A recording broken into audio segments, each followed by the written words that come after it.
Hi, in this video I'll be unboxing and setting up the microphone boom arm. This comes from Hybrid and this is their heavy duty option. In this video I'll also compare it to the Rode PSA1. This is kind of the industry standard boom arm, and then I've got a generic boom arm which I'll also discuss, and I will show you some of the challenges, some of the advantages and some of the disadvantages with all three of these boom arms. In the box you get the microphone holder which attaches onto this side over here. On the attachment point you do get this nut which allows you to change from the smallest size to the biggest size. And then here is your desktop mount, and you'll notice that you need to open this by swiveling this in the anti-clockwise direction. It's got a pressure pad here and here so that it doesn't damage your desk or your surface. This seems to be made from aluminium. And what you'll notice is there's a hole there as well as over there, which allows you to choose the orientation. Right, having a look at the attachment point, you can see here I've tightened this onto the table. You might want to use a rubber glove to give you a bit more grip. This must be made very tight. There are the foam pads which you need to depress. So once you've made it tight, after a couple of minutes you might need to go again and retighten it. Just to show you how it fits in there, so you'll see that this round tubing goes in the round hole over there, and that's it. Just moves around like that. And if you want to lock it in place, there is an attachment point there, and now it's locked in place, stopping it from offering that rotation. While this can easily come out, it does not come out just from motion. So if you have to move your mic arm up and down, you'll see that it doesn't just suddenly pop out of there. It is fairly deep. As you can see, it's about 5 centimeters. 5 centimeters. And if you want to do a side attachment, you can put it on the side, but just keep in mind that now it is quite difficult to get this in. So you would need to have a standoff position, or this wouldn't be in the way. So if you want to mount it on a pole, just keep in mind that this must not be in the way of where you put your boom arm. Right, so they are fitted it using the side hole attachment point. Right, just having a look at the length of the arm, you can see that each side is about 1/2 meter, so you're getting about 1 meter's worth of stretch.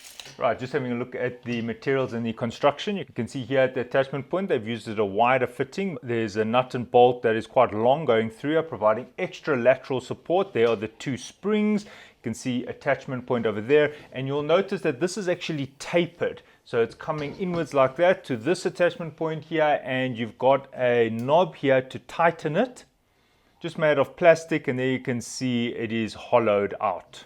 Right, there you can see the movement. It's got 4 springs altogether. And then over here where you attach your microphone, you can adjust this, and there's also a hollowed out tightening knob over here. Right, so here's the microphone on the table. You can see you can bring it forward. You would have to tighten it, so if you don't want it to spring back or to move, but obviously it's unloaded. I'll load it up quickly for you. Right, so over here you can see the microphone. This microphone is less than 200 grams. This just happens to be a Samsung R21S. So that's kind of your entry-level microphone, and you can see that it works fine. If you want to put a more premium microphone that weighs a bit more, I'll just demonstrate it.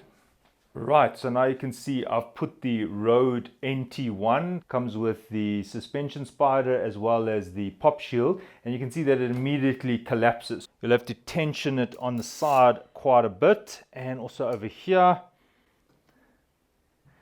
And you can already see it's not dealing with this Rode that well. You can see that it quite easily wants to just collapse. So I will tension this even more. Right, so I don't want to tension it anymore at the back. It's making a sound that I'm uncomfortable with making it any tighter. I feel like it might get damaged. Over here, I also am going to tension this at the maximum. Right, so it can work. As you can see, it is holding in place. So I'm not saying it won't work. I'm just saying that you will have to tighten it considerably.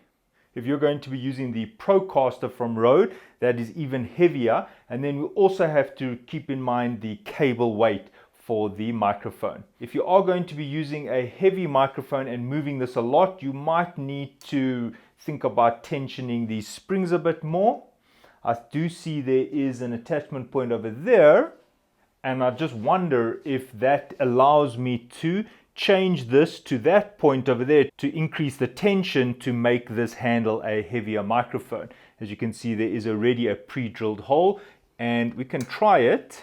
Yes. So what I'm seeing here is you've got an option there or there. Right, so I've just used a pair of pliers and I'm unscrewing this.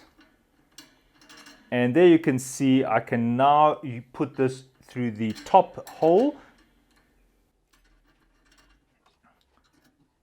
Right, this did help a little bit, not a lot. So it does hold this microphone up. What I do like about this is when I release this spring, the unit actually remains in balance. And what I mean by that is on the low duty or light duty ones, when you remove the spring, it's like it wants to bend. See here, when I put the spring back, it doesn't suddenly change its alignment. All the spring is doing is allowing this to go up and down, but it's not affecting how it sits.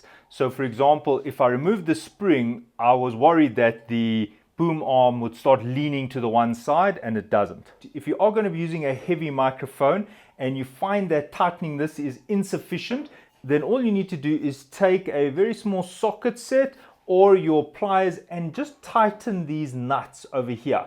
Give it about a half a turn and you will find that that will improve the stability considerably. So over here, I give it a quarter turn or a 16th turn, and over here as well, just a small turn. And then lastly, just here on the bottom, also quarter turn or thereabout. So it's 1, 2, and 3, and that will improve the stability when you're using a heavier microphone. So re-looking at it now, you can see there is my microphone even fully extended. If I tap it, you can see that it is definitely able to hold its position now, only a slight movement. And if I move it up, you can see it stays in the up position. If I move it down, you can see it is staying in the down position. So that solves that problem. Right, just be aware that when you do attach your spider or your microphone, you can see that there is a bit of a distance here. And if you're using a regular microphone, you can see that just gives you an idea of how far the microphone is going to be from the boom arm.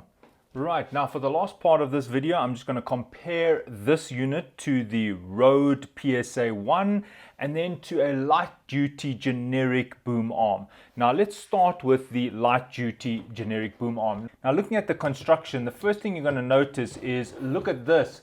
I mean, I can actually bend this with my hand.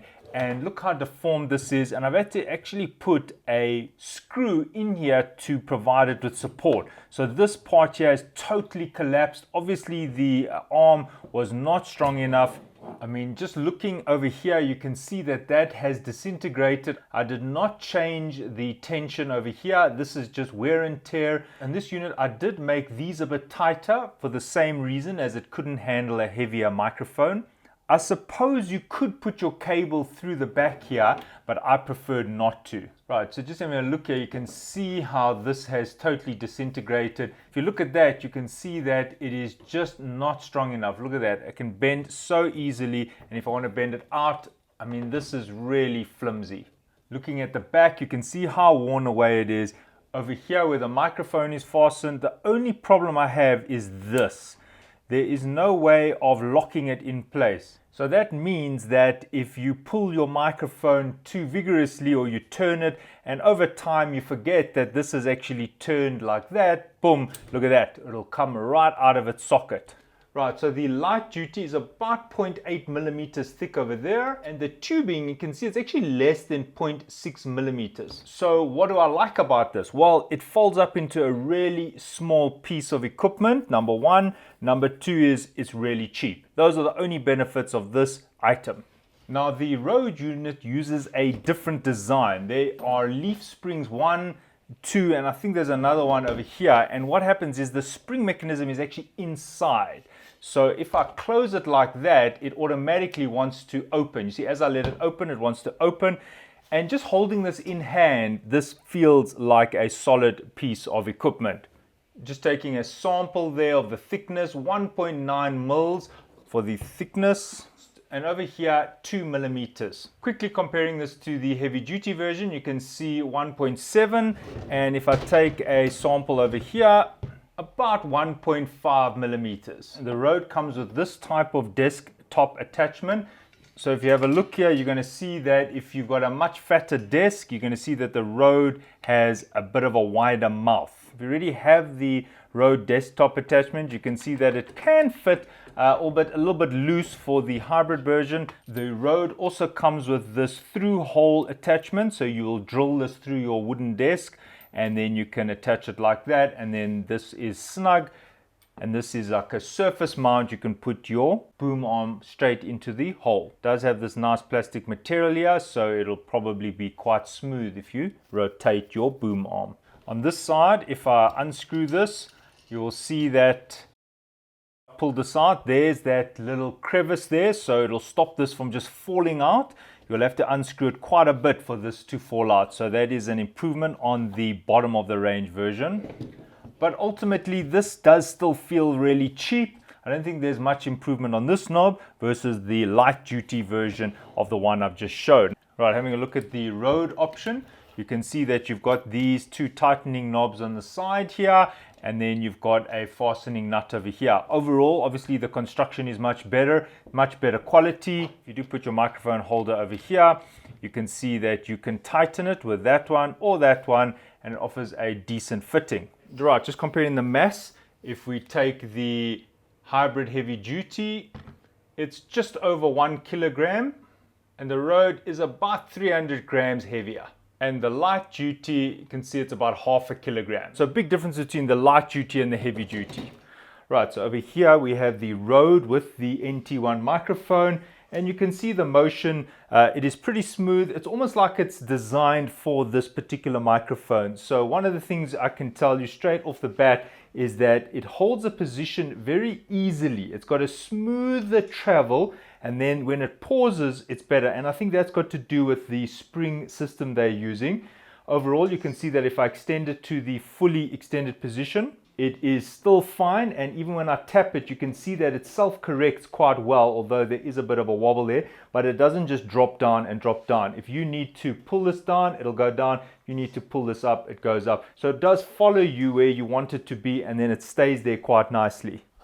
I prefer this attachment rather than this one, and the reason being is this is more stable. As you can see, the circumference here is wider, so what that means is it spreads the weight more evenly over a wider surface. So if you look at this one, because this is narrower, it's got more force, and what I notice is there's more free play when I move it. I have to make this very tight and then still come and tighten it again, and at times it has shifted a bit, while this one is definitely a better design. Also, the mechanism of tightening this is much easier. It's actually very quick to tighten and untighten, while this one, it's a little bit more involved because it's not as smooth and you need quite a bit of elbow grease to get this one very tight and stable. Although I'm not saying it doesn't work well, it does work well, just this, in my opinion, is better. Right, with the Rode, you can feed the cable inside there, and then it will go around there, inside there, and come out there. So it's similar to the hybrid version. It also comes with these straps, and that's if you're just going to wire the wire on the outside. What I do like on this one, because it's got this knob on the top here, if I loosen that, you can see that I can loosen the microphone fitting or tighten it. And why that's nice is because if it hasn't got this, it's quite difficult to put the microphone holder here, because you find yourself turning this and trying to align it to those threads. It's often quite difficult. But with this, as you can see, I'm literally removing the microphone as we speak.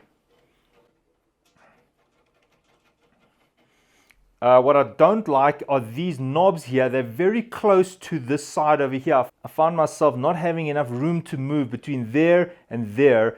So if you are going to be loosening and tightening your microphone frequently, you might find this being too close. Right, just having a look at them side by side, you will notice that when you do want to pack this away, it has to go backwards, as you can see. So if your microphone was like that, it is going to hit the table.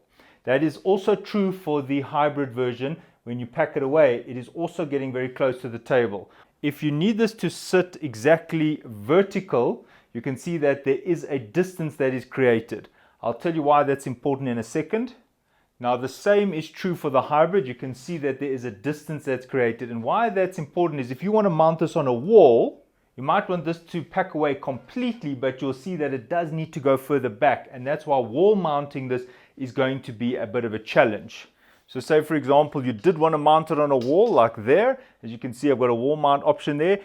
when you want to pack it away completely, you can see that it is going to hit the wall. So it would have to be like that in order to put it at rest. So as you can see, this would have to be a bit open in order for this to be put on the wall, because the minute you close it, it's now going to knock on the wall unless you put it sideways like that. Right, so in conclusion, if you are in the market for a boom arm, please don't waste your money on the light duty. The minimum you need is the heavy duty. There are lots of manufacturers who are making this. This happens to be called the hybrid version. The Rode version, being quite a lot more expensive, is definitely a viable option. Just remember that if you do remove the microphone, this becomes quite spring-loaded. You must have this thing under load, otherwise this thing forces itself into the open position. Overall, I do like the heavy-duty option, and I consider it a reasonable option, specifically because it is considerably cheaper than the Rode option. Thanks for watching, and cheers.